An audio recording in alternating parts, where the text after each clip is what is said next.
Good morning. My name is Dan Jones, and on behalf of our clergy, board of directors, and staff of Congregation Beth Israel, I'd like to welcome you here today. Before our services begin, I'd like to share some facility information with you in case you are a newcomer to our community or simply need a refresher. In the extreme unlikely case of an emergency, please note the exits at the rear of the sanctuary in each corner to my left and right. These are in addition to the 3 entry doors at the front. The social hall also has emergency exits at each corner of the room. Upon exiting for whatever emergency, please move a safe distance away from the building and follow any staff member instructions you may be given. L'Shana Tova.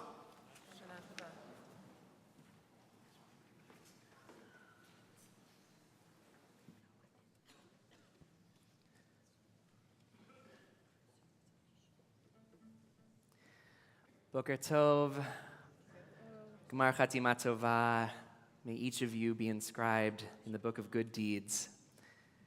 And for those who are able, I want to wish you a tzom kal, an easy and a meaningful fast. In the opening number of the Broadway musical Dear Evan Hansen, 3 characters sing of how to navigate life's challenges. Does anybody have a map? Anybody happen to know how in the world to do this? I don't know if you can tell, but this is me just pretending to know. So, where's the map? I need a clue, because the scary truth is I'm flying blind, and I'm making this up as I go. Not literally, I've got a little thing. When faced with life's challenges, perhaps you too have asked that question. Perhaps you too have found yourself frustrated that with all of our advances in technologies, our relationships with others are just as fractured. And perhaps you too have wondered if anyone could just develop a map to get us through life. I hear Waze is working on it. On the high holidays, we don't get a map of sorts, but we do get a machzor. So as we begin our prayers this morning, I invite you to think of our machzor as a guide. You don't need to fly blind and make it up as you go. Dive deep into the words on the page. Let them sink in. Let them marinate in your soul. And we begin together by singing Matovu on page 138. I hope you'll join with.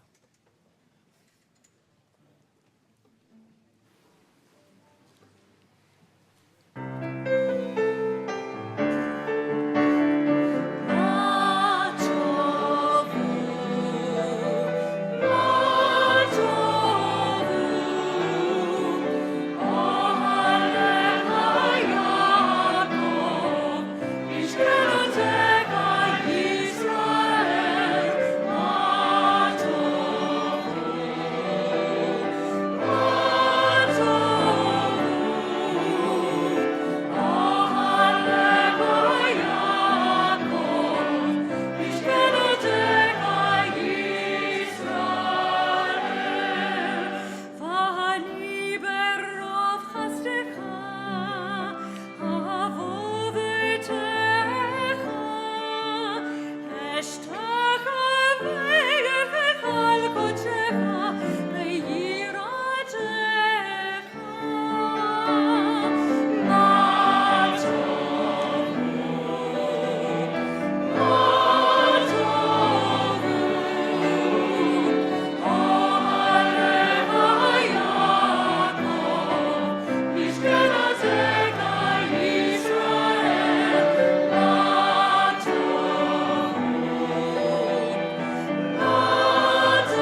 Rabbis teach us there are two Torahs. There's the written Torah and the oral Torah. And in modern colloquial expressions, the idea of Torah is beyond just the 5 books or something written in the Talmud or the Midrash or anything else. There's something about your truth is your Torah. What you teach is your Torah. Yourself is your Torah. On Yom Kippur, we study a lot of our Torah. So we join together in the blessing for Torah study on page 142.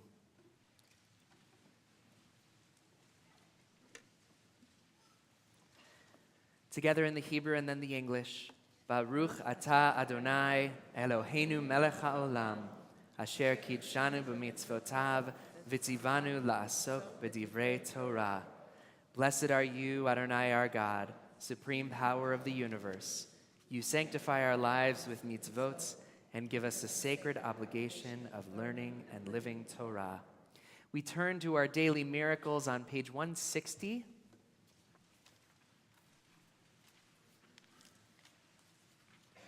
And we'll read them together. As it is Shabbat, we'll use our Shabbat nusach. Baruch atah Adonai Eloheinu melech haolam, asher natan l'sach vivina lehavchin ben yom uven laila. Baruch atah Adonai Eloheinu melech haolam, pokeach ivrim. Baruch atah Adonai Eloheinu melech haolam, matir asurim. Baruch atah Adonai Eloheinu melech haolam, zokef kifufim. Baruch atah Adonai Eloheinu melech haolam, rokah haaretz al hamayim. Baruch atah Adonai Eloheinu melech haolam, shasali kol tzorki. Baruch atah Adonai Eloheinu melech haolam, hamechin mitzadei gaver. Baruch atah Adonai Eloheinu melech haolam, malbish arumim. Baruch atah Adonai Eloheinu melech haolam, hanoten le'ayef koach. Baruch atah Adonai Eloheinu melech haolam, hamavir sheina me'enai u'tznuma me'afapai. 162. Baruch atah Adonai Eloheinu melech haolam, she'asani b'tzelem Elohim. Baruch atah Adonai Eloheinu melech haolam, she'asani ben chorin. Baruch atah Adonai Eloheinu melech haolam, she'asani Yisrael. Baruch atah Adonai Eloheinu melech haolam, ozer Yisrael bigvura. Baruch atah Adonai Eloheinu melech haolam, oter Yisrael betifara. And to all this we say, Amen. We rise together on page 178 for our call to worship, the Baruch Hu.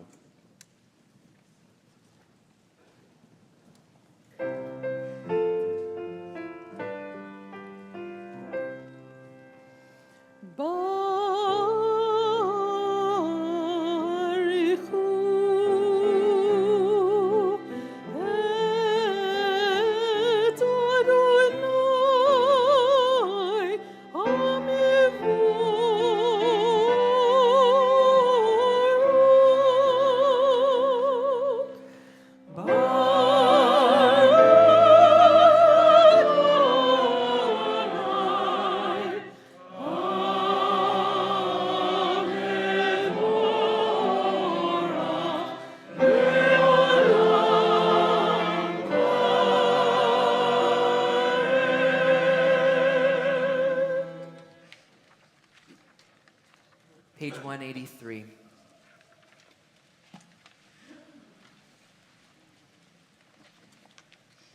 We're going to read this responsively, but usually we cut down the middle here. What I'm going to ask is that for those that are in this part of the sanctuary, you'll read the first stanza, and for those in our social hall and for those at home, I invite you to join in the second and even-numbered stanzas. All who are thirsty, come here for water. Drink deep of Torah, a fathomless well. Sea spread out to distant horizons. Torah encompasses all of the earth. Water revives and refreshes the body. Torah is potent, restoring the soul. Soil and pollution swept away in pure waters. Immersing in Torah, the spirit is cleansed.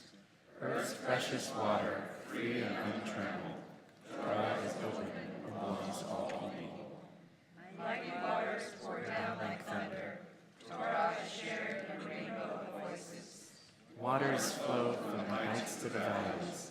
Torah will dwell in the humble of heart. Raindrops swell into powerful rivers. Begin in your learning and wisdom grow.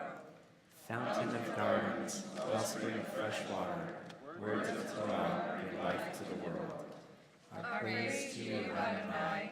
With love you offered Israel the gift of Torah. On page 186, we have Shema doing both lines with a full voice.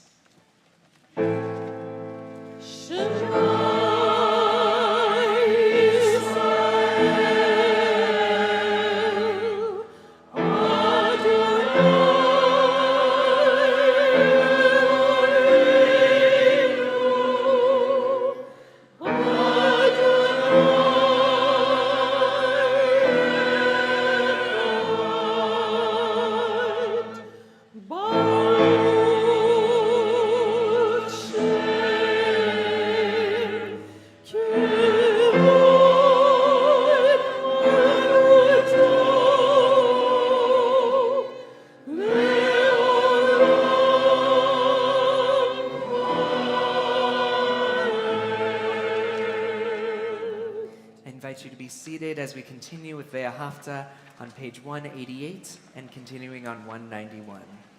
Ve'ahavta et Adonai Elohecha v'chol levavcha u'v'chol nafshecha u'v'chol meodecha ve'hayu hadvarim ha'eleh Asher Anochi Mitzavecha Hayom Alevavecha Vishinantam Levanecha Vidibarta Bam Vishivtecha Bevetecha Uvelechtecha Vaderech Uvshochbecha Uvkumecha Ukshartam leot al yadecha, vehayu letotafot beineinecha, uchtabtam al mezuzot beitecha, uvisharecha, leman tiskeru, vasitem et kol mitzotai, vitem kedoshim lelohechem.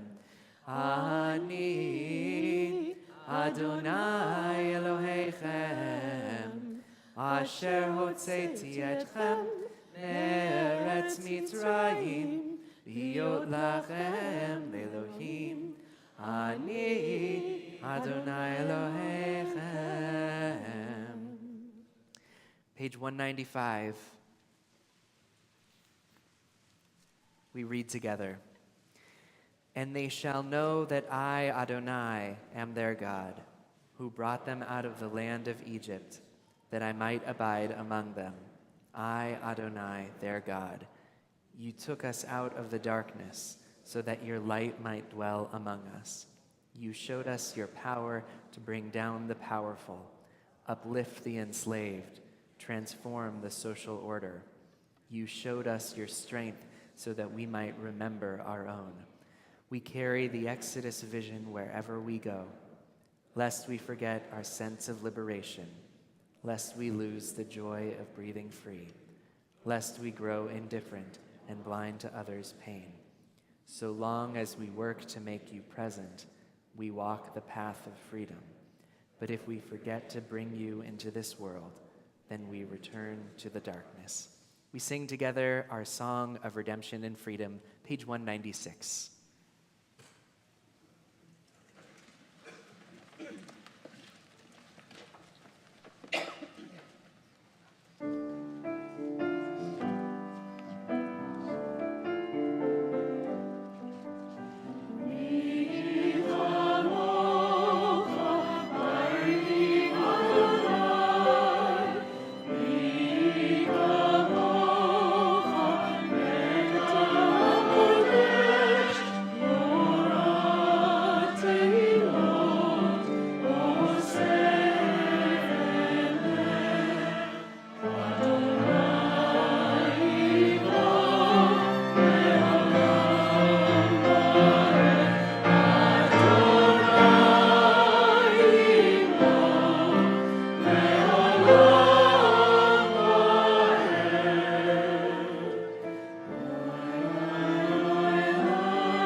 Turn to page 198 for our Amidah as we ask God to open our lips so that our mouths may declare God's praise. We rise together.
Please be seated.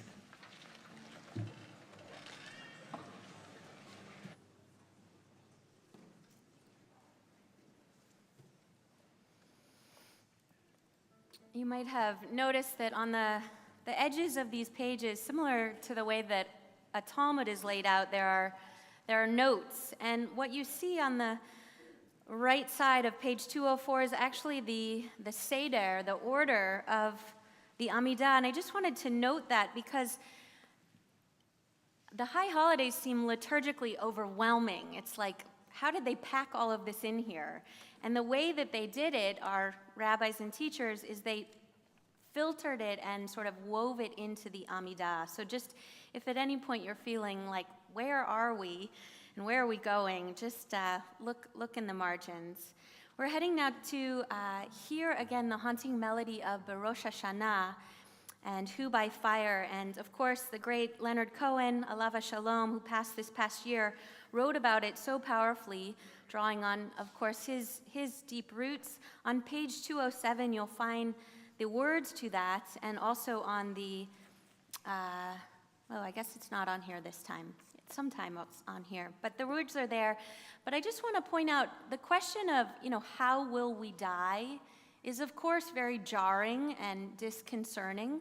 But I want to invite us that in asking, how is it that we will die, I hear us asking, how is it that we will live? So perhaps as we hear this melody, who by patience, who by love, who by laughter, who by friendship, who by courage, who by determination, who by resilience, who by community, who by independence, who by faith, who by hope.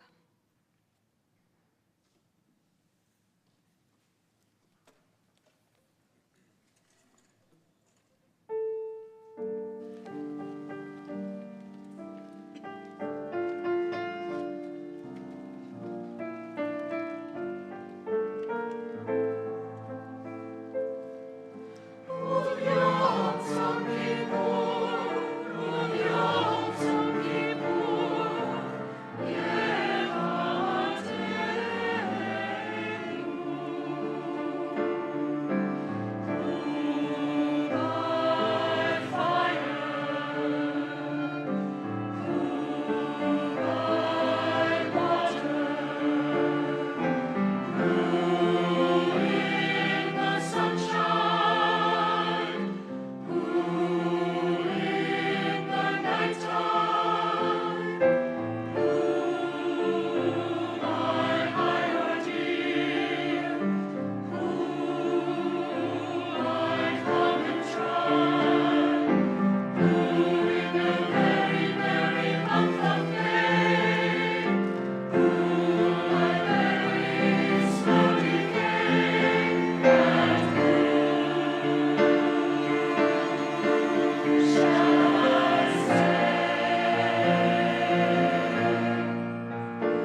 Top of page 214, we respond back by tzedakah, by tshuva, by tefillah. We will shift it up. We will make a difference. We will respond. Join me in the very sort of middle-ish bottom of that page, 214. You are everything that we praise you for, slow to anger, quick to forgive. You do not wish the death of sinners, but urge them to return from their ways and live. Until the day of death, you wait for them. You accept them at once if they return. Since you created us, you know our impulses, but we are flesh and blood. Speaking of flesh and blood, today some of us are wearing these white robes. It's called a kittel, and it's two things at once. It's both our burial shroud and an opportunity to try on being an angel. And throughout the year, we do that tightrope. We have moments of deep decay and have moments of deep growth.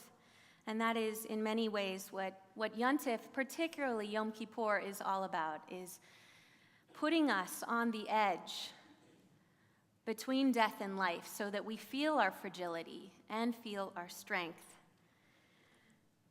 We are going into the Kedusha. So again, you'll see on the right side of that page, in the margins there, we're heading into rise up on our tiptoes. And it's that gesture where we literally try to leave the earth and go to a different place. Not necessarily that God is up or over there, but we try to stretch. We try to stretch. So on these 3 tiptoes that we are about to do, I invite you to really get in there and see what it is that you could potentially reach for this year. We all rise for the Kedusha on page 218.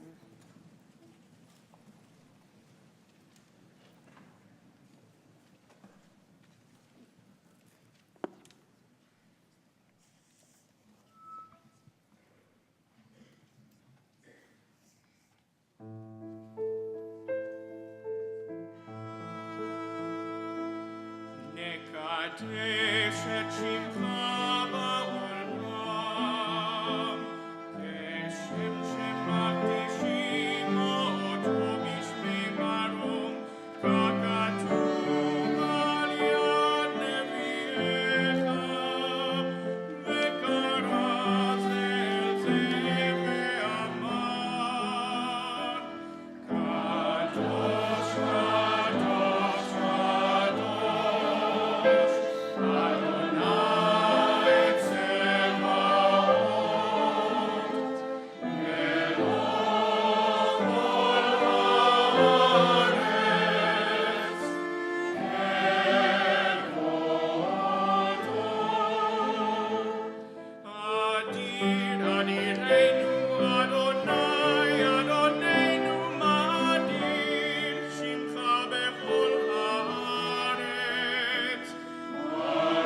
Speaking of Kedusha, our very own and beloved cantor, Sheldon Merrill, to remind us of the generational intensity that's possible. Why do you say that?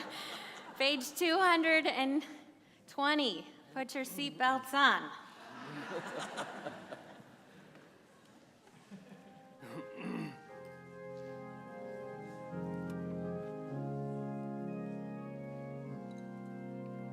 Lidor vador, lidor vador, lidor vador, nagid Gott lecha, ulenetzach netzachim, ulenetzach netzachim, kedushatcha nakdish. Lidor vador, lidor vador, lidor vador, nagid Gott lecha, ulenetzach netzachim, ulenetzach netzachim, kedushatcha nakdish. V'shivchacha Eloheinu, mipinu lo yamush li'olam va'ed, ki el melech gadol, ki el melech gadol, v'kadosh ata.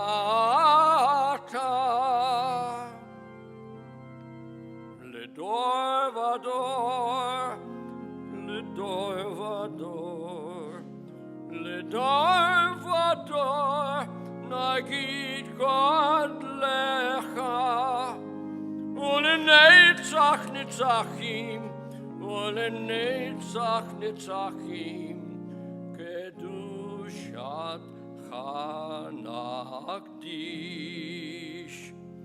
Baruch atah Adonai.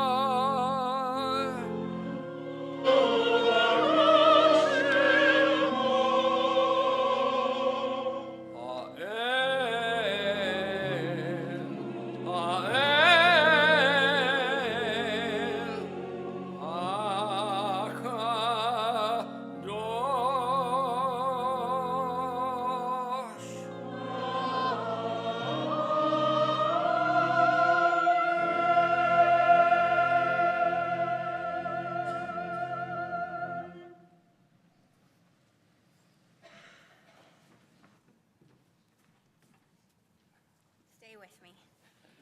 Stay with all of us. Won't let me go. Nope.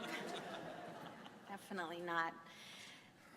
We don't applause in shul, but if everybody could just. Speaking of this, we're gonna go like this in a moment. And this is a very primal call to be a conduit of blessing. And there is both darkness and light here. And I'm especially connected to that idea. I'm, as many of you know, from Portland, and there's actually fall in Portland.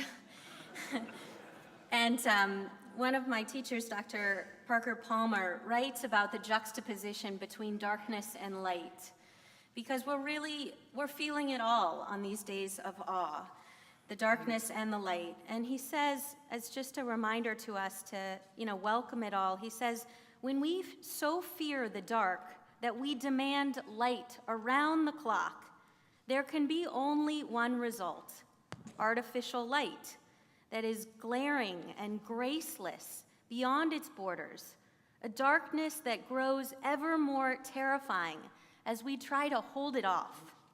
Split from each other, neither darkness or light is fit for human habitation. Right?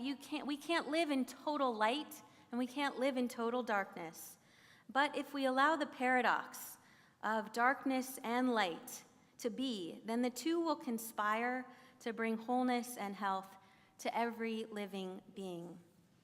So we turn to that darkness and that light, and we ask to let it come through us in our lives, and turn to page 244 for Birkat Kohanim.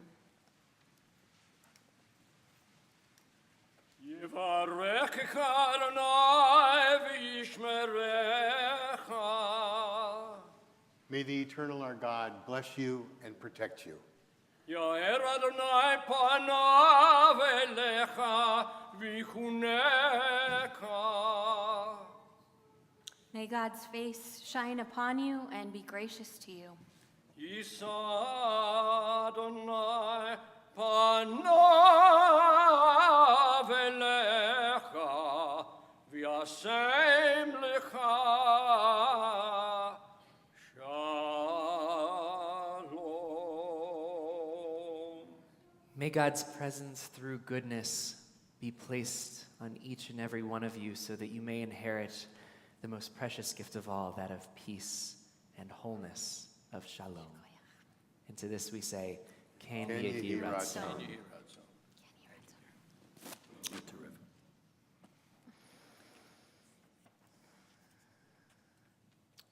We're moving now to Avinu Malkeinu, Imanu Malkatenu, somewhere in the middle, our Father, our Queen. And we've been saying this a lot over these 10, 11 days. And I just want to highlight two words, Hebrew words that popped out for me this year. They're on the very bottom of 253, and it's Aseh Imanu. And this is us saying, do with us, make us. It actually translates, save us through acts of justice and love, but if you stay close to the Hebrew, it's make us tzedakah and goodness, and save us. Make us tzedakah and goodness. So I just offer that if it's helpful as we move into Avinu Malkeinu, page 252.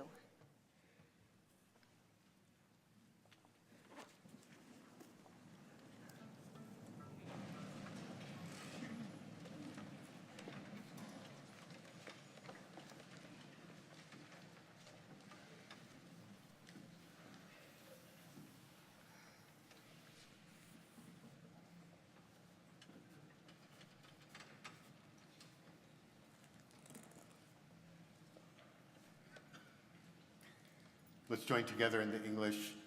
Avinu Malkeinu, Almighty and merciful, hear our voice. Avinu Malkeinu, we have strayed and sinned before you. Avinu Malkeinu, have compassion on us and our families. Avinu Malkeinu, halt the onslaught of sickness, violence, and hunger. Avinu Malkeinu, halt the reign of those who cause pain and terror. Avinu Malkeinu, enter our names in the book of lives well lived. Avinu Malkeinu, renew for us a year of goodness. Avinu Malkeinu, let our hands overflow with your blessings. Avinu Malkeinu, let our eyes behold the dawn of redemption. Avinu Malkeinu, we pray, do not turn us away from you with nothing. Avinu Malkeinu, welcome our prayer with love, acceptance, and embrace it. Avinu Malkeinu, act toward us as befits your name. Avinu Malkeinu, act for your sake, if not for ours. Avinu Malkeinu, you alone are our sovereign. Avinu Malkeinu, let the gates of heaven be open to our prayer. Avinu Malkeinu, hear our voice, treat us with tender compassion. Avinu Malkeinu, Almighty and merciful, answer us with grace, for our deeds are wanting. Save us through acts of justice and love.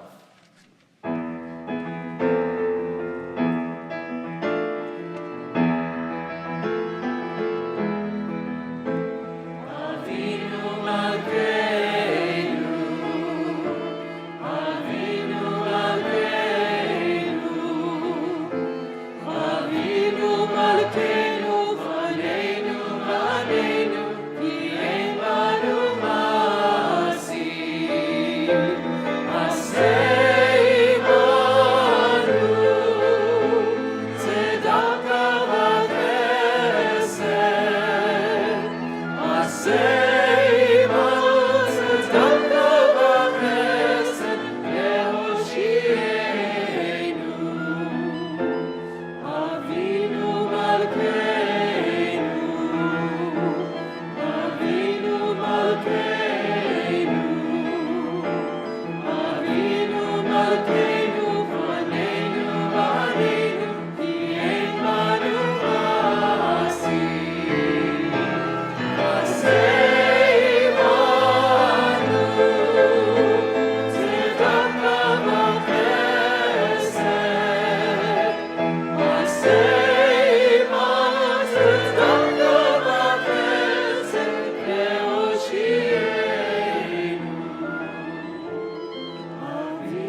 256, we call out God's 13 attributes, and we try to step up to it, that God is compassionate, and so might we be. God is gracious, and so might we be. And we continue to 56. Adonai, Adonai, El Rachum Vechanun, Erech Apayim, V'rav Chesed Ve'emet, Notzer Chesed La'alafim, Nosei Avon V'Fesha V'Chata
these giant buildings, and they just have big arches.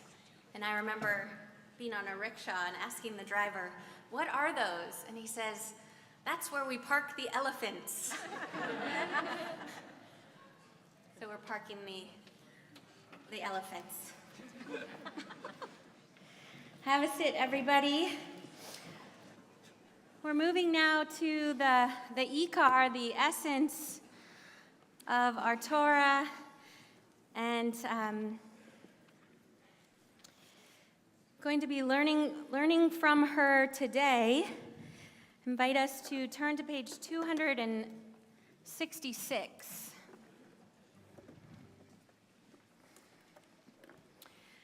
So this reading is from Devarim, from Deuteronomy, from the end of Torah. We just actually read it in the Shabbat cycle just a couple Shabbatot ago. And it invites us to stand as a total community. And we're going to have 5 aliyot. And because I know we've had a lot of words, I just want to give us a few sort of punchlines for each aliyah. And dun, dun, dun, dun, dun. All right. So this first aliyah is about all of us standing together as a kahal, as a community. And there's a beautiful specification that among us is a wood chopper and a water carrier. So I just want you to think about, this year, have you been a wood chopper or a water carrier? We need them both. They're listed here because they're both very, very critical to the people that are gathered here. And you might think, just topographically, the wood chopper is dealing with the trees and the branches, and the water drawer is drawing up from the ground. So just as we enter this first aliyah, you might think to yourself, which have you been this year, and perhaps which do you want to be in the coming year? I would like to turn it over to Mary Ann Scher to call up our aliyot. Lashana Tova. It is my honor to announce the Torah readers and those chanting aliyot this morning. For the first aliyah, our Torah reader will be Mitch Siegler. And chanting the blessing before, I will be joining past presidents Jeff Silberman, Alan Ziman, Jerry Goldberg, and Mitch Siegler.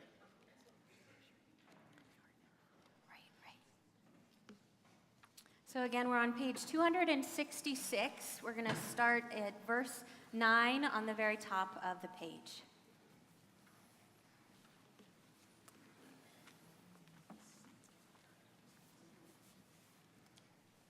Baruch hu et Adonai hamvarach. Baruch Adonai hamvarach le'olam va'ed. Baruch Adonai hamvarach le'olam va'ed. Baruch atah Adonai Eloheinu melech haolam. Asher bachar banu mikol ha'amim v'natan lanu et torato. Baruch atah Adonai noten haTorah. Amen. Atem netzavim hayom kulchem lifnei Adonai Elohechem roshechem shiftechem zichnechem v'shotrechem kol ish Yisrael tapachem netzechem v'gerecha asher beker bachanecha mechutei veitzecha od shoev mimecha Le'avracha bivrit Adonai Elohecha uvalato asher Adonai Elohecha korei nimacha hayom. And the blessing after Karen and Jeff Silberman.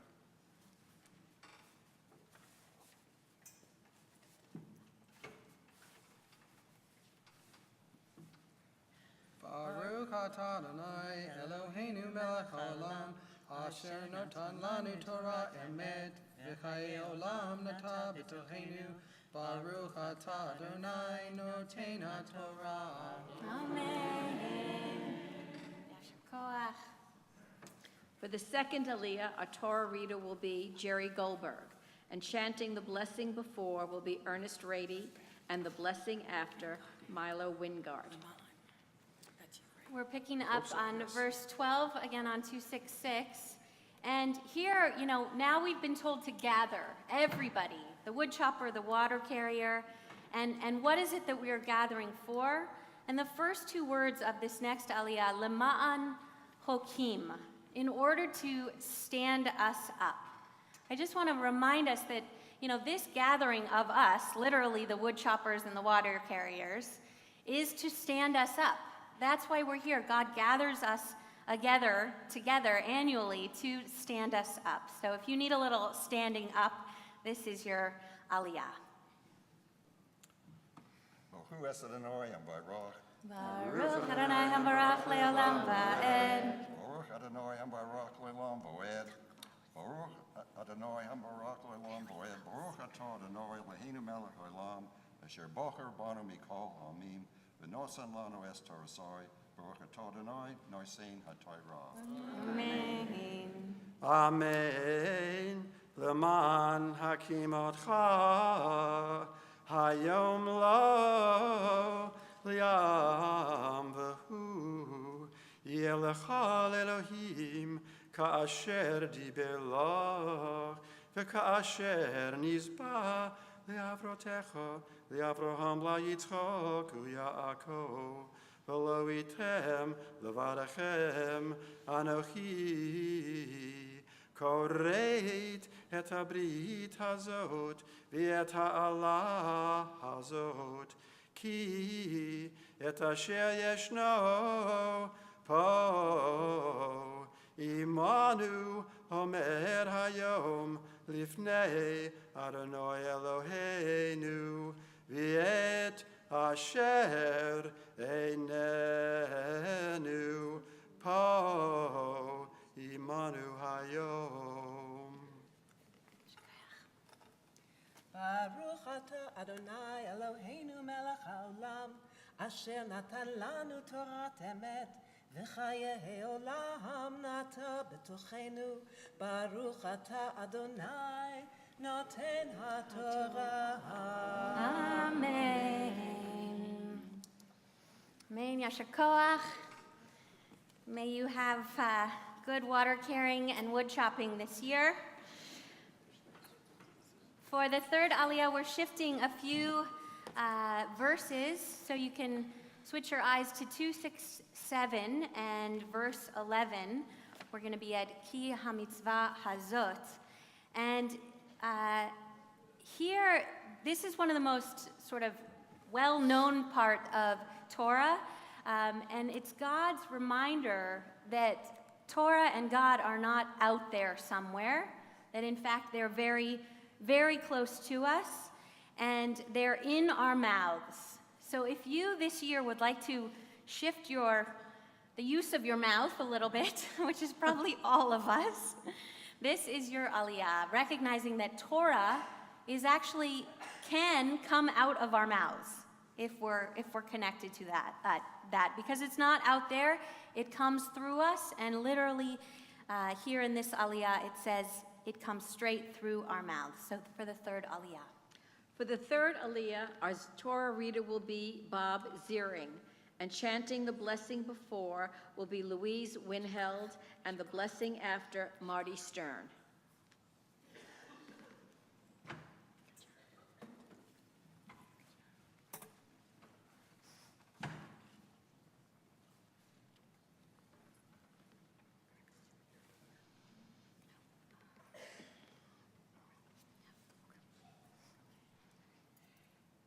Baruch Adonai Hambarach.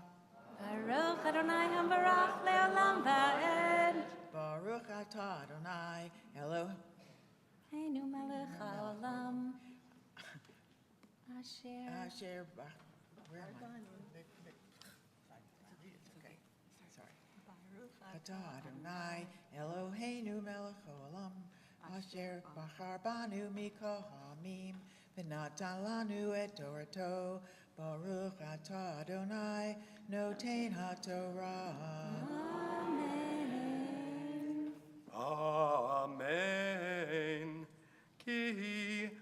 המצווה הזאת, אשר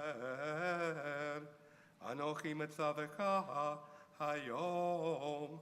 לא נפלאתי ממך ולא רחוקה היא, לא בשמיים היא לאמור.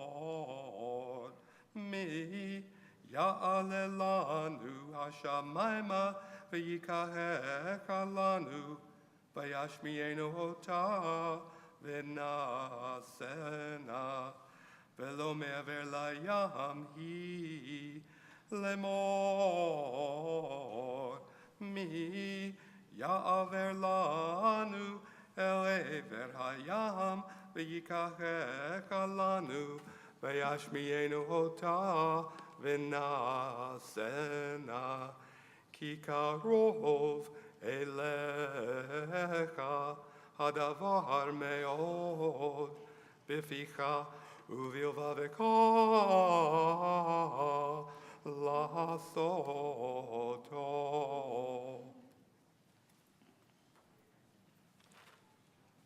Baruch atah Adonai Eloheinu melech haolam, asher natan lanu Torat emes, v'chayei olam nata betokenu. Baruch atah Adonai noten haTorah.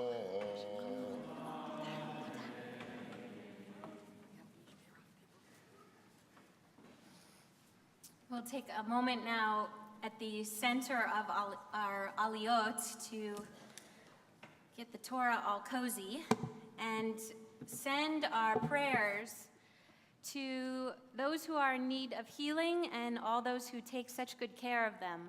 So I invite you to just hold in your mind's eye somebody who could use a little chazak from Torah, a little strength from Torah. And we'll join together in the Misha Berach on page 273.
For the fourth Aliyah, a Torah reader will be Mitch Dubik. Chanting the blessing before will be Terry Bignell, and the blessing after Sylvia and David Geffen. The fourth Aliyah, we're on 267, Devarim 30, verse 15, so that very last line on that page. And the first word of that Aliyah is Ra'eh. So if this year you would like to improve your vision, this one is for you.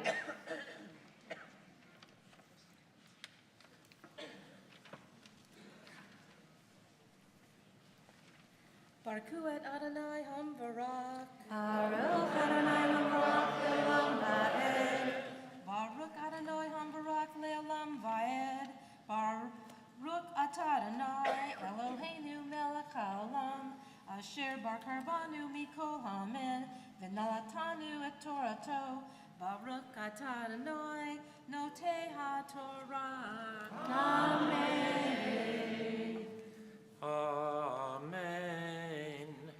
Ruhena tahati lefanecha hayom et ha'ayim v'et ha'tov v'et ha'maveh v'et ha'ra asher anochi mitzavacha hayom le'ahava et Adonai Elohecha lalech bidrochav v'lishmor mitzvotov v'hukotov u'mishpatov v'hayita v'ravita u'verochacha Adonai Elohecha b'haaretz Asher atah b'shama laharishtach v'im yifna levavacha v'lo tishma v'nidachtach v'hishtachavita le'elohim acharim ve'avaditam.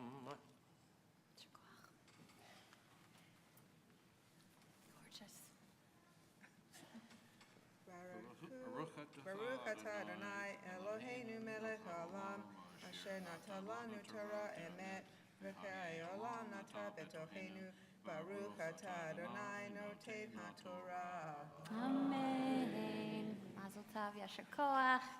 May you be blessed with good vocalization on God's behalf.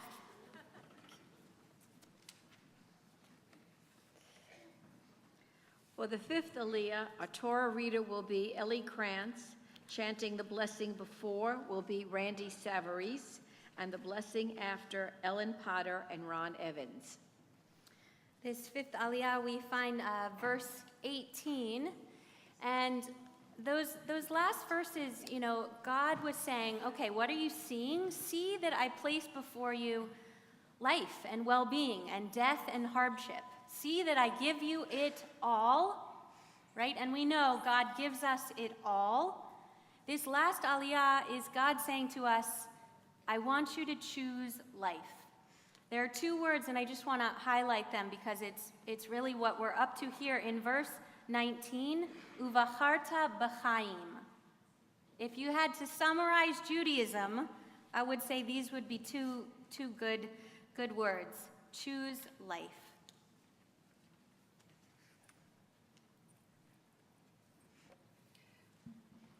Baruch et Adonai Hambarak.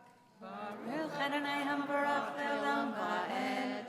Baruch Adonai Hambarak le'olam va'ed. Baruch atah Adonai Eloheinu melech olam asher barka banu mikol ha'amim v'natan lanu Torah emet. Baruch atah Adonai noten haTorah. Amen. Amen. Higadeti lachem hayom ki avod tovedun lo ta'arichun yamim al ha'adama asher ata over et hayarden lavo shama lerishta hayadoti vachem hayom et hashamayim ve'et haaretz Hachaim v'chamavet natati lefanecha habracha v'haklala uvacharta b'chaim leman tichye ata v'zarecha le'ahava et Adonai Elohecha lishmo b'kolo udav kavo ki hu yamecha varech yamecha lashevet al hadama asher nishpa Adonai lavotecha lavracham litzaku Yaakov latet lachem.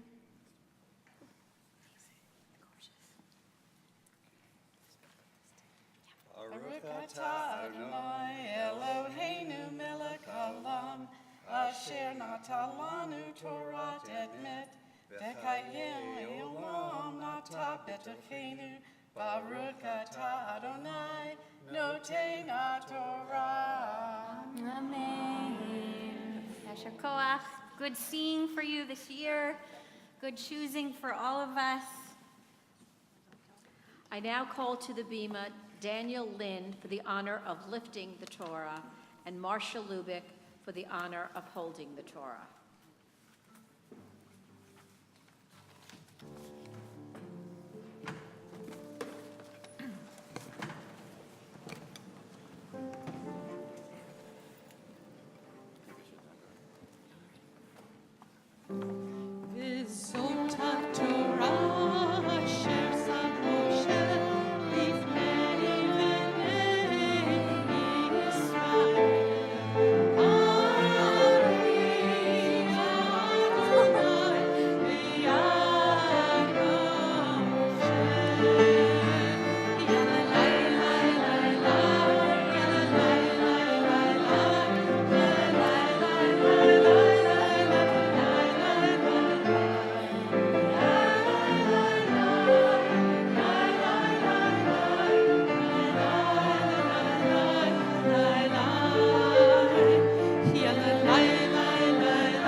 We now turn to our Haftorah on page 275.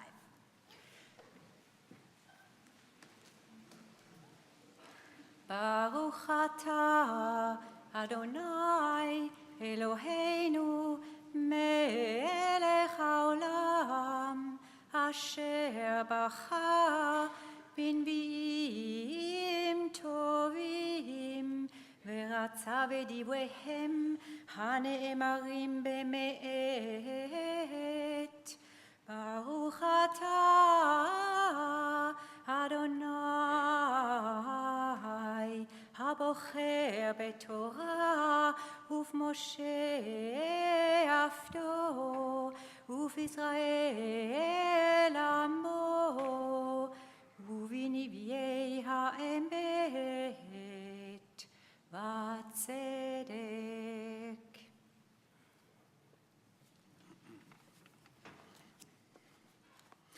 Kira vegaron al taksok, kashofar harem kolecha, vehaged le'ami pisham, ulvet Yaakov hatotam, veoti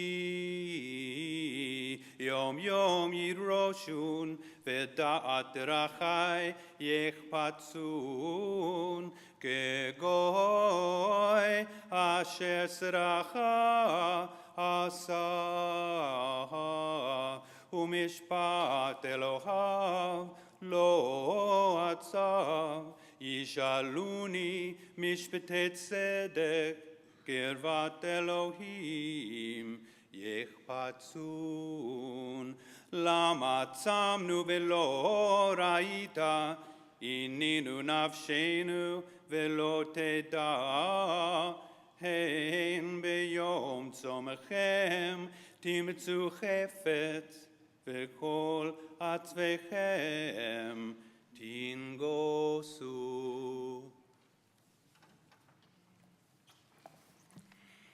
הן לריב ומצה תצומו ולהכות באגרוף רשע, לא תצומו היום להשמיע במרום קולכם, החזה יהיה צום אבחרהו יום, ענות אדם נפשו, הלכוף כאגמון ראשו, ושק ואפר יציע הלזה תקרת צום, ויום רצון לאדוני, הלא זה צום אבחרהו פתח הצובות רשע, התר אגודות מותה, ושלח רצוצים חופשים, וכל מותה תנתקו.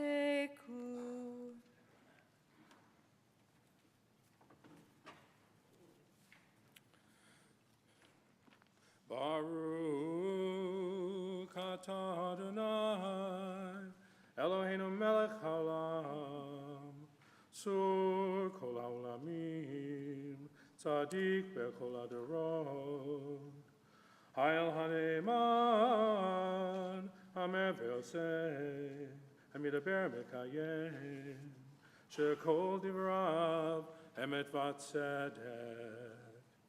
Al HaTorah, Vel Havodah, Vel Nevi'im, Vel Yom HaShabbat Hazeh, Vel Yom HaKippurim Hazeh. Shenatata lanu, Adonai Eloheinu, Likadusha v'limnucha, Limikila v'leslicha, Ul kapara lekavod, Ul tifaret. Al hakol Adonai Eloheinu, Anachnu modim lak, Umavarkim otak. Yitbarak shimcha b'fi kol chai, Tamid le'olam va'ed, U'davar chaim et v'kayam la'ad. Baruch atah Adonai, Melech mochel, v'soleach le'avonotenu, ve'la'avonot amot beit Yisrael, u'ma'avir ashmotenu, ve'kol shana ve'shana. Melech al kol ha'aretz, me'kadesh ha'shabbat ve'Yisrael, ve'yom ha'kippurim.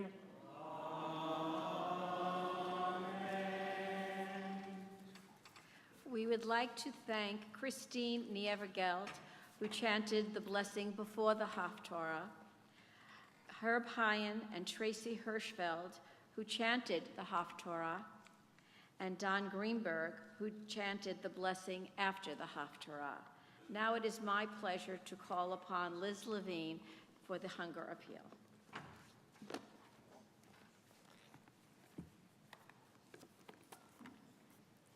Good afternoon, Shabbat Shalom, Shana Tova, and Gemar Chatima Tova.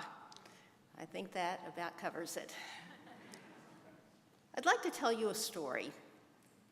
Perhaps some of you have heard it, others, I hope, have not. In the days when an ice cream sundae cost much less, a 10-year-old boy entered a coffee shop and sat at a table. A waitress put a glass of water in front of him. "How much is an ice cream sundae?" he asked. 50 cents, she responded. The little boy pulled his hand out of his pocket and studied the coins in it. "Well, how much is a plain bowl of ice cream?" he inquired. By this time, a number of people were waiting to order, and the waitress was growing impatient. 35 cents, she answered brusquely. The boy again recounted his coins. "I'll have the plain ice cream, please," he said. The waitress brought the ice cream, put the bill on the table, and walked away. The boy finished his ice cream, paid the cashier, and left. When the waitress came back, she began to cry as she wiped down the table. There, neatly placed beside the empty dish, were 2 nickels and 5 pennies. You see, the boy couldn't have the ice cream sundae because he had to leave her a tip. Today, I'm here to talk to you about Beth Israel's Hunger Project and why each of us should leave a tip.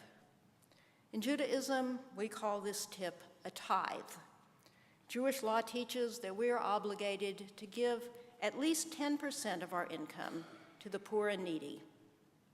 This is not charity, it's tzedakah, justice, fairness, righteousness, giving others their fair share. As you may know, for the past 31 years, our temple has taken on the mitzvah of feeding a warm and nourishing meal every Sunday morning to San Diego's neediest residents. Every Sunday, anywhere from 600 to 800 men, women, and yes, children line up outside the St.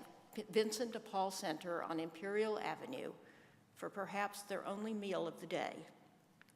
Our Hunger Project clients live on the streets, in canyons and parks, in tents and in shelters, in rundown apartments and houses crowded with other people.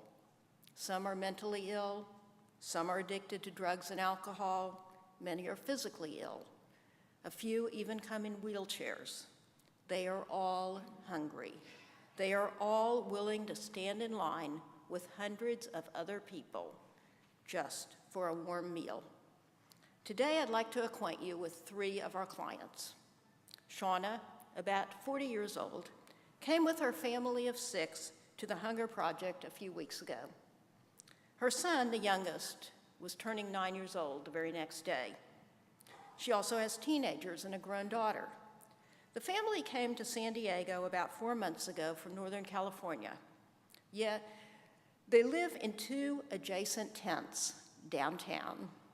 Yes, on the very same streets that are being hosed down regularly with bleach because of a rampant hepatitis outbreak. Shauna told me that shelters won't take them together as a family. They'd split us up because of our ages, she said, and at least in a tent, we can live as a family. Steve was also at the Hunger Project that day. Steve lives in sober living with 30 other men and takes the bus to our Hunger Project each Sunday. "I come for this," he told me, pointing with his fork at the biscuits and gravy. Steve's dog, Pup-Up, was in a beat-up baby carriage. "His back legs are no good," Steve said. "He can't walk." Steve and Pup-Up are inseparable and have been since they lived on the streets together. Many of our clients come with their dogs. Herman, too, his dog Gizmo, saved his life when Herman had a seizure on the street and fell to the pavement. Tiny Gizmo alerted the police that Herman wasn't drunk, but sick, by pulling on Herman's diabetes ID tags.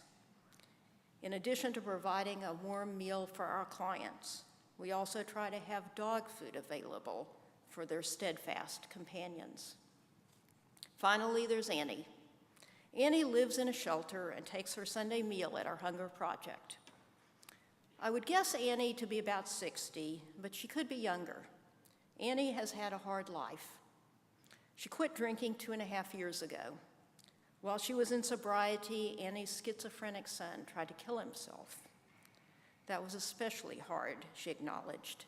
But somehow, Annie managed to remain sober.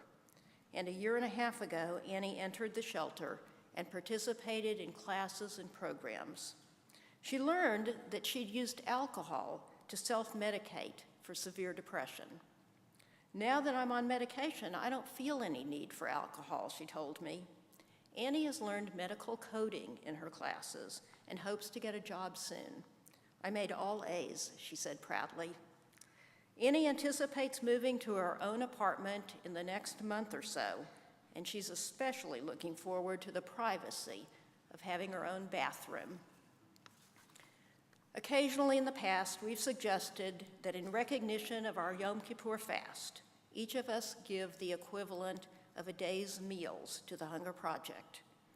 But I'd like to urge you to give more than this, because most of us can easily afford to give more.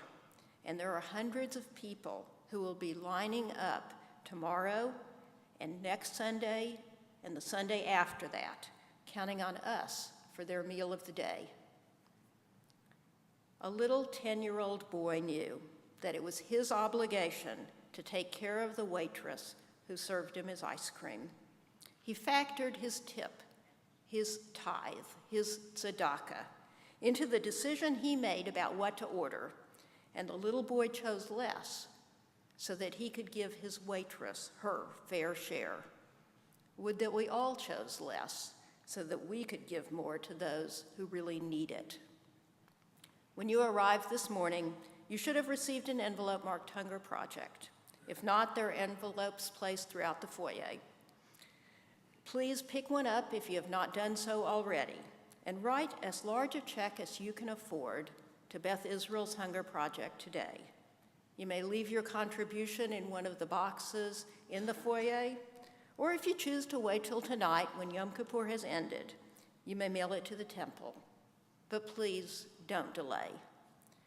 Finally, if you have volunteered for the Hunger Project, I'd like you to please stand up.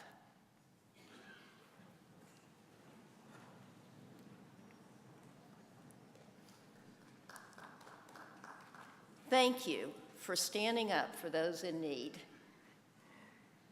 I'm sure I don't need to persuade you to give. You've seen for yourselves that the need is great and that a small smile and a warm hello, a warm greeting from a volunteer can be just as important as a hot meal.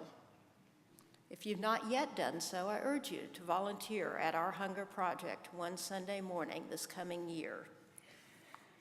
It could break your heart, but isn't that the point of Yom Kippur, this day that we're observing with our fast and our prayers?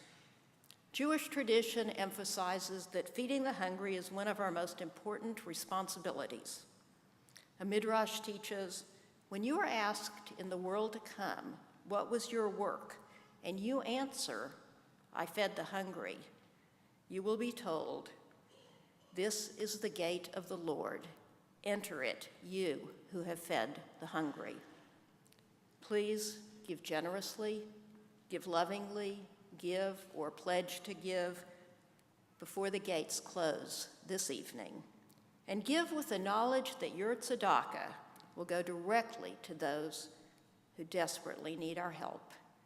Thank you, and may you have an easy and meaningful fast.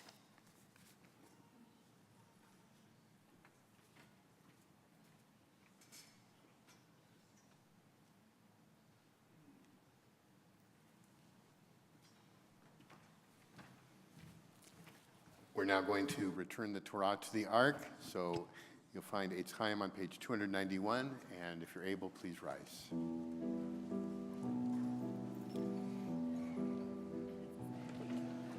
Eitz Chaim lemachzikim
And now we enter into our confession of sins.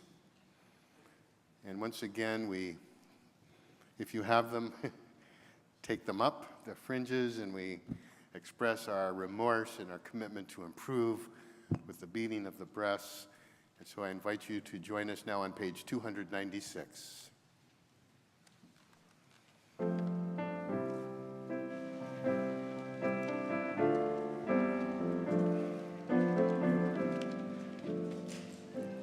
Ay, ay, ay, ay, ay, da, da, da, da, da, da, da, Hashem nu, Bagad nu, Gazal nu, Dibar nu Dofi. Ay, ay, ay, ay, ay, ya, da, da, da, da, ya, da, da, da, Hevinu, Vehirshanu, Zadnu, Chamasnu, Tafalnu Shaker. Ay, ay, ay, ay, ay, ya, da, da, da, ya, da, da, Yahatnu Ra, Kizavnu, Latnu, Maradnu, Niatnu, Sararnu, Avinu, Ashanu, Sararnu, Kishinu Oref. Ay, ay, ay, ay, ay, ya, da, da,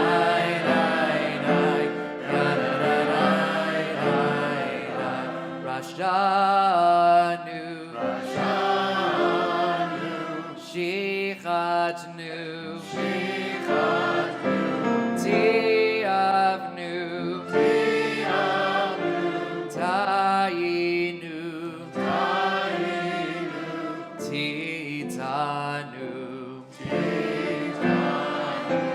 Ay, ay, ay, ay, ay, ya, da, da, ya, da,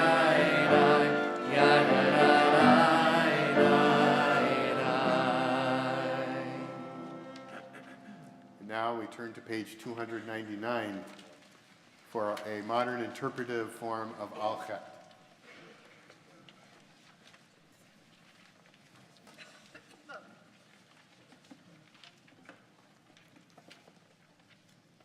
For the sin, we'll play responsibly here. For the sin we committed against you. For,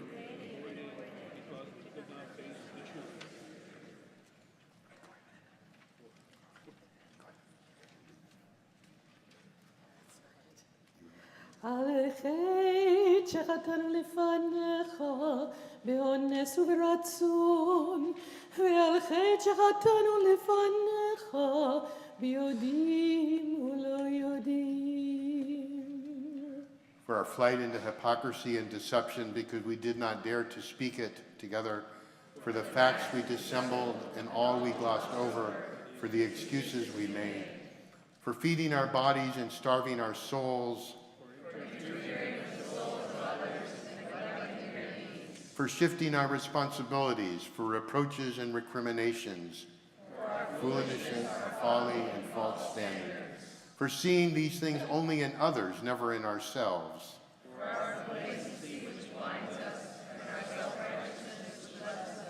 for calculating kindness and measuring out pity,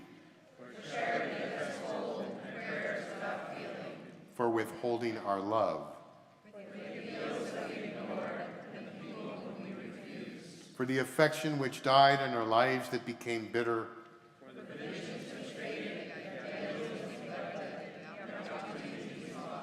for the fear of change and renewal and our unbelief,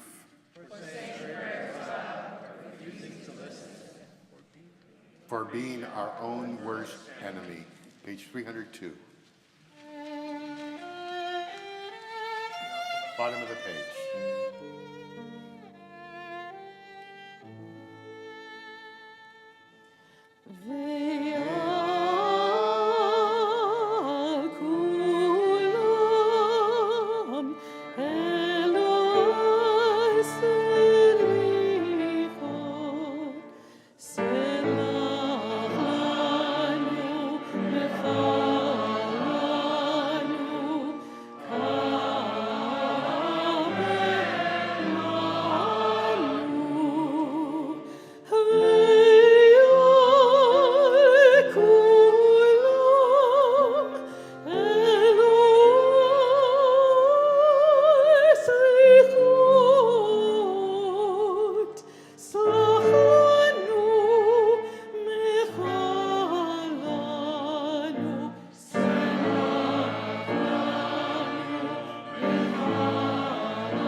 Page 305.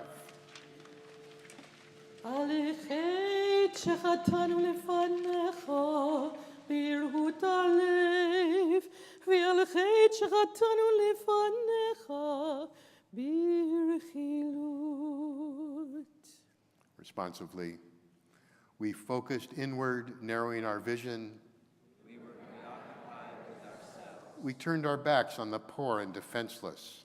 We were contemptuous of the weak. We tolerated violence against children. Neglected the old, exploitation of the innocent. We told ourselves there was nothing we could do. We wasted the resources of the earth. We denied our own responsibility and put it out of our minds. We kept silent when we should have spoken out. We gave in to cynicism and despair. We sought entertainment instead of enlightenment. We were lazy, indifferent, and callous. We forgave ourselves too easily for our failures. We forgot that we always have a choice. Page 306.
Shana Tova, Gemar Chatima Tova, and Shabbat Shalom. Going to invite you, you were given hopefully a little song sheet. We don't have to look at it yet, but at the end, look towards it then. I want to tell you something difficult. It's going to be difficult for me to say, and it may be difficult to hear. And that is exactly why it's important to think about. I'll always remember the moment during my chaplaincy internship at Cedars-Sinai in Los Angeles when the office manager turned to me and said, "Hey, your dead patient wants a visit." You see, she wasn't being flippant. A few days earlier, a volunteer in the emergency department asked for a Jewish chaplain to check in with a family whose mother had just died. This was my first time dealing with the situation, so I was a little nervous. I collected myself. I checked in with the chaplain on duty. "Can you handle this?" he asked. "Yeah, I think so." With as much compassion as I could offer, I knocked on the door, entered the room, and said to the woman sitting next to the patient, "Hi, I'm Rabbi Jeremy. I'm one of the chaplains here. I'm so sorry for your loss. I have some information for you about next steps." But before I could get that last sentence out, I heard a beep, beep, coming from my patient's machines. You see, it turned out the volunteer had the information a little wrong. Patient was unconscious, not deceased. I did my best to recover, apologize, and provide some compassionate care to the family. To my credit, I happened to luck out. It was a family that wasn't so fluent in English.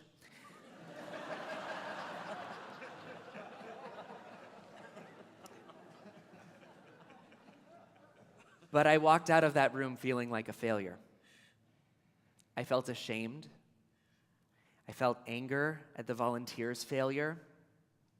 And I felt sorry for the family who was going through enough before I opened my mouth.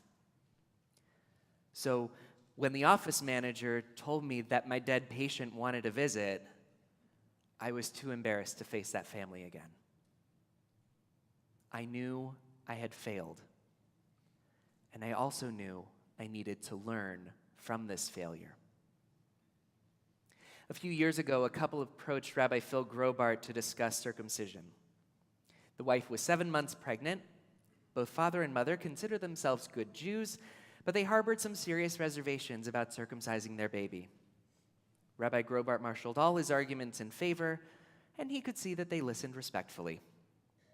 He also urged them to consult a moil, a ritual circumciser, and a friend of the rabbi who also happened to be a pediatrician. He'd been a doctor for a while, but he just recently passed a course to become a moil. And so, the couple went to see the doctor. Like the rabbi, he urged them on, explaining the deep historical and spiritual significance of Brit Milah. He spent hours with them, setting them at ease about the procedure itself, insisting that the baby would feel very little pain and would in any case recover in almost no time and suffer no long-term repercussions. In the end, the couple decided against circumcising their newborn son. Rabbi Grobart was a little disappointed. He nursed a slight sense of failure, but he took their decision in stride. The moil doctor was devastated, though. "How could they do that?" he asked. "We spent so much time with them. We used all the right arguments." And then he asked Rabbi Grobart why he wasn't more upset. "How can you be taking this so well?" Rabbi Grobart responded plainly, "You're crushed because you're a doctor, and you're used to people taking your advice. But I'm a rabbi. I'm used to people not listening to me.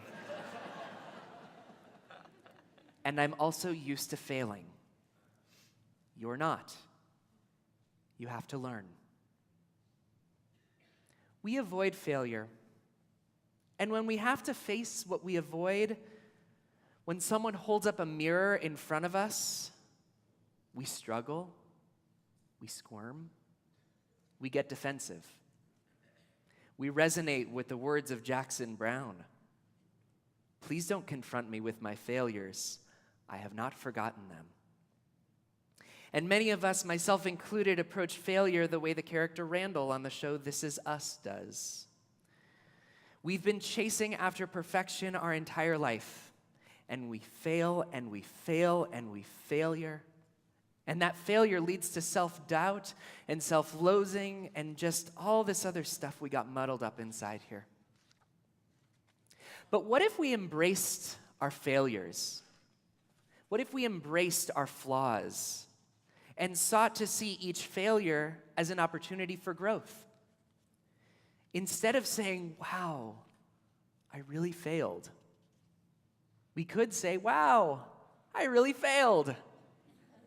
But I'm going to learn from this experience, and I'm going to fail better next time.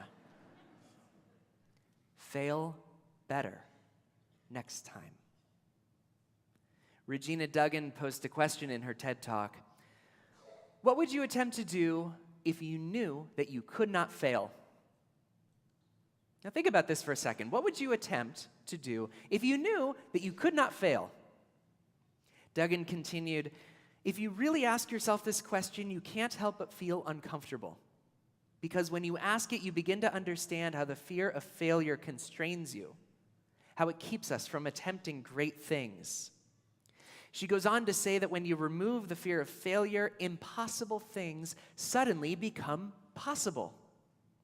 The path to truly new, never before done things always has failure along the way. In other words, it's okay to fail. And we should have the awareness and the humility to fail better next time. Our tradition offers many examples of failure. In the Torah, the word for failure, heref, means to sink, to leave alone. How beautifully poignant. How often is it that when we fail, we just want to sink and be left alone?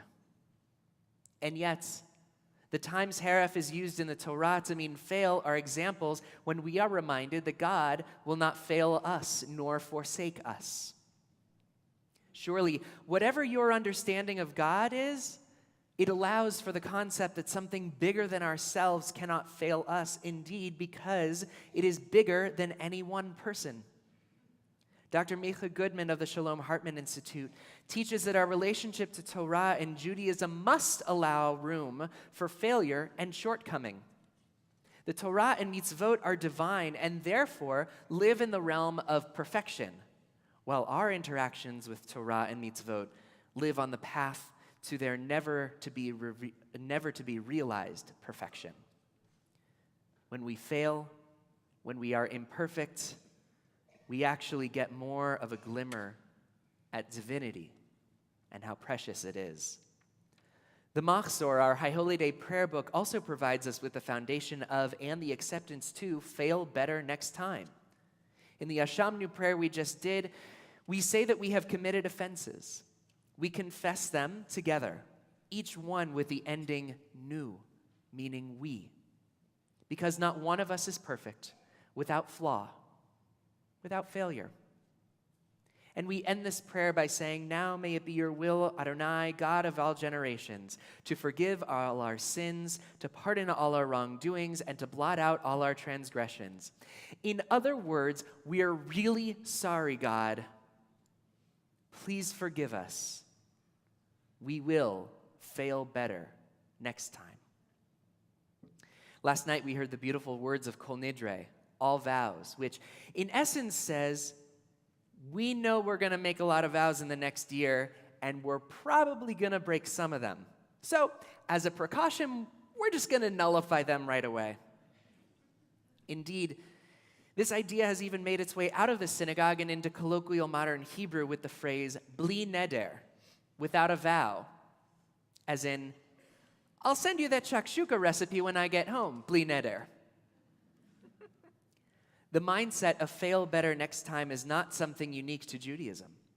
Many professions have a very comfortable relationship with failure as a way of learning, of acknowledging their humility and their limitations, and for professional developments.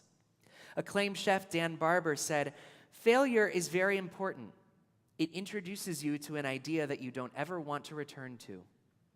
And the doctor's Hippocratic Oath says, I will not be ashamed to say, I know not, nor will I fail to call in my colleagues when the skills of another are needed for a patient's recovery. Acknowledging our failures and shortcomings allows us to live a richer life.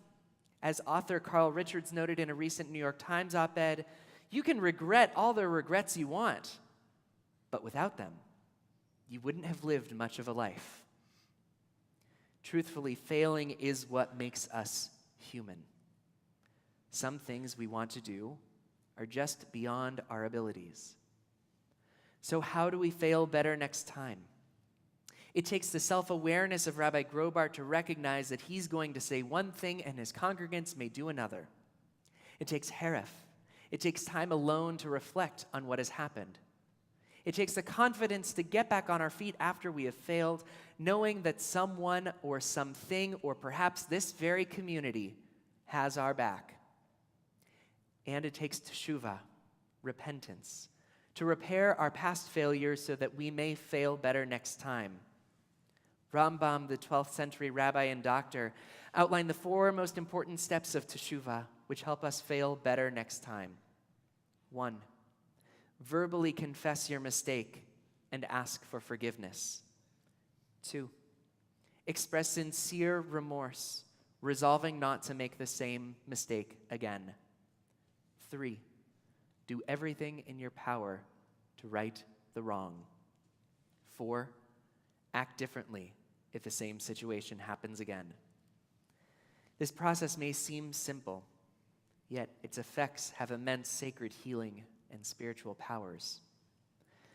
Stephen Covey put his finger on this in his book, The 7 Habits of Highly Effective People. He writes, our response to any mistake affects the quality of the next moment. It is important to immediately admit and correct our mistakes so that they have no power over that next moment, and we are empowered again. Imagine what it would be like if we all approached mistakes and failures not as things to avoid, but as an opportunity for growth, for learning, and a moment to deepen our connections to ourselves and each other.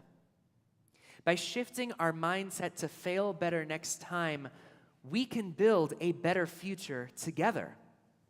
If we want to renew our relationships, if we want to revitalize our Judaism, if we want to rejuvenate our souls, if we want to restore our faith in humanity, if we want to rekindle our connection to the divine, and if we want to reinvent ourselves these high holy days, we should first start by acknowledging our failures and resolving to fail better next time. Indeed, I am not excluded from this, and I should admit that in these first few months, I have failed a few times. Perhaps I mispronounced a name on the Kaddish list, or perhaps I've forgotten the name of one of you in one of our classes. I failed in how I relate to others, and I failed in how my memory serves me. And here's kind of the funny thing. I've even failed in some way in this teaching. The idea of fail better next time was not an original statement that I developed. I actually learned it from my in-laws, who walked out of Rabbi Grobart's sermon 7 years ago saying, "Oh, Rabbi Grobart spoke beautifully and he had this great line, fail better next time." So when I was researching this sermon, I asked Rabbi Grobart to send me his piece just as a starting point that my wife and in-laws still reference today. He responded, "I don't know what you're talking about." It's a great idea, but I've never given a sermon on fail better next time, but here's a sermon I gave on failure a couple years back. Indeed, even our memories can fail us. And the best that we can ask is that we remember better next time.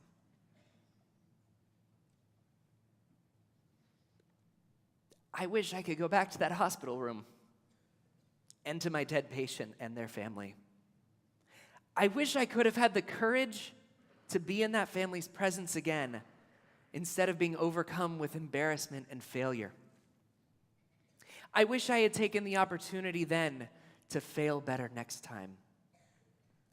Shortly after that internship, I wrote something that I'd like to offer us today as a blessing.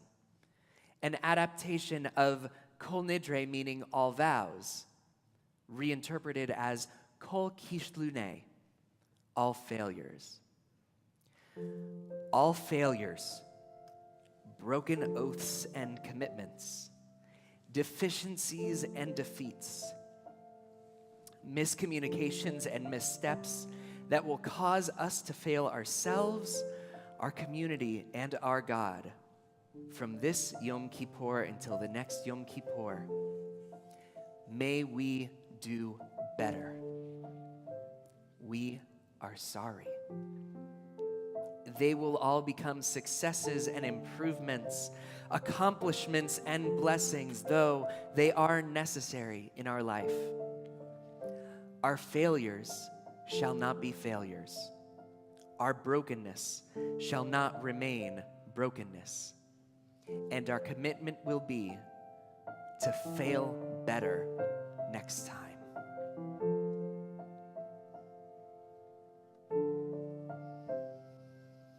Sometimes I lose my way. I stumble and fall.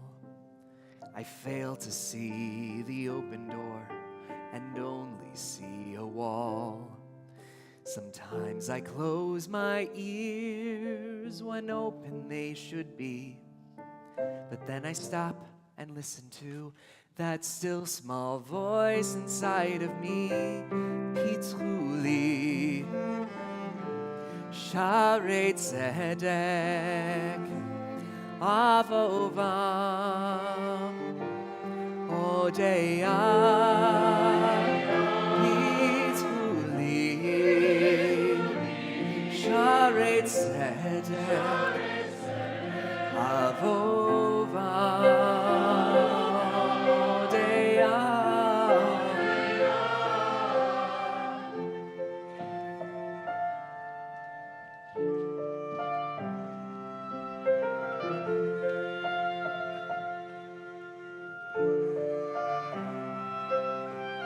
May I see my life in the work of your hands and walk in love and freedom to the promised land.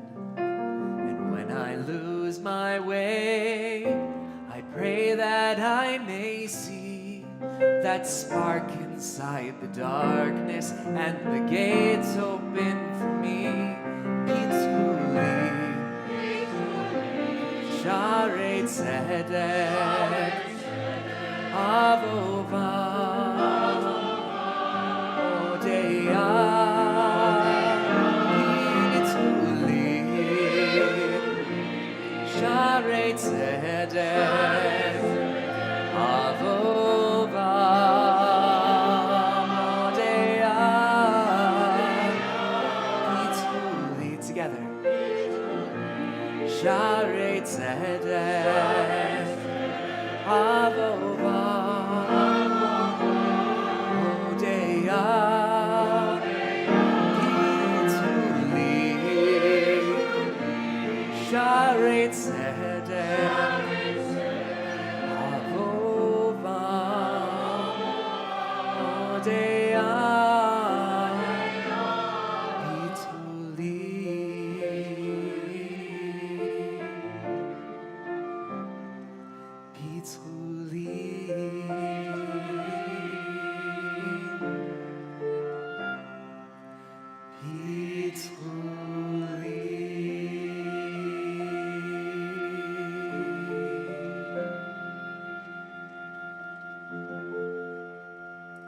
Shabbat Shalom.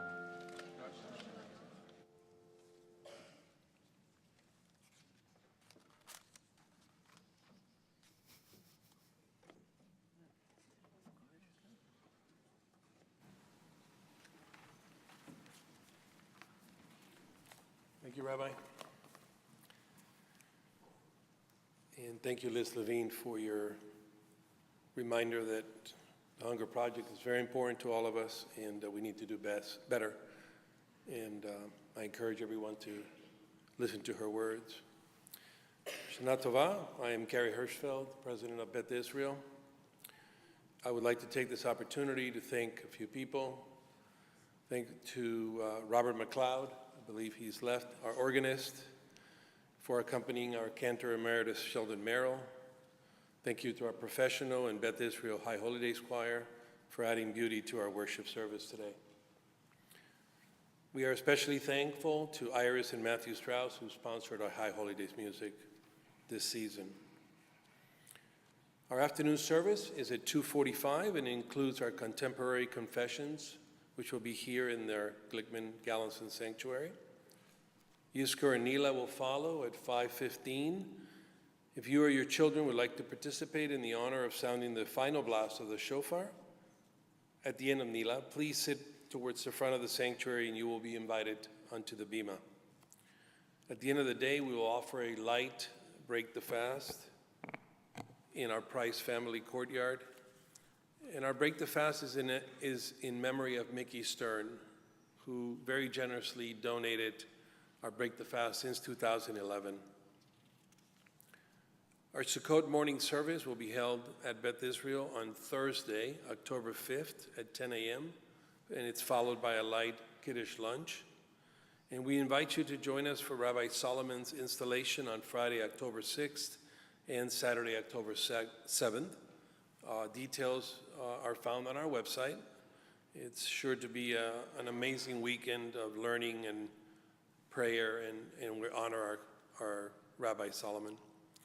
Don't forget to join us for our 4th annual Shabbat San Diego, taking place on October 26th, 27th, and 28th. We will have a Scholar in Residence weekend with our guest scholar, Yossi Klein Halevi. You can check all the details on our website, and please RSVP. You can visit ShabbatSanDiego.org as well for more details about a challah bake, the Havdalah Unity Concert, and much more. On behalf of Rabbi Burke, Rabbi Cantor Bernstein, Rabbi Solomon, Rabbi Gimbel, our board of directors, and all of our dedicated staff here at Beth Israel, we wish you and your family a healthy and joyous new year, and may you have an easy and meaningful fast. Thank you.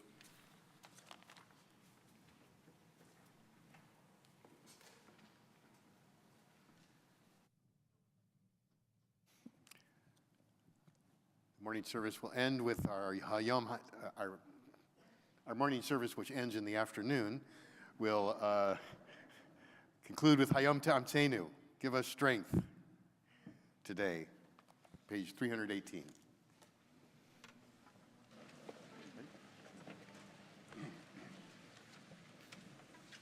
Rabbi Bernstein said, stand up.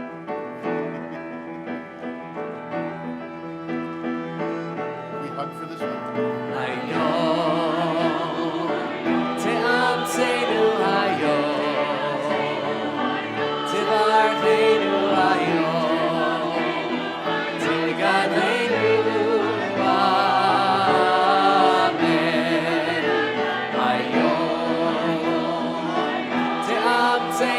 Hayom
so much.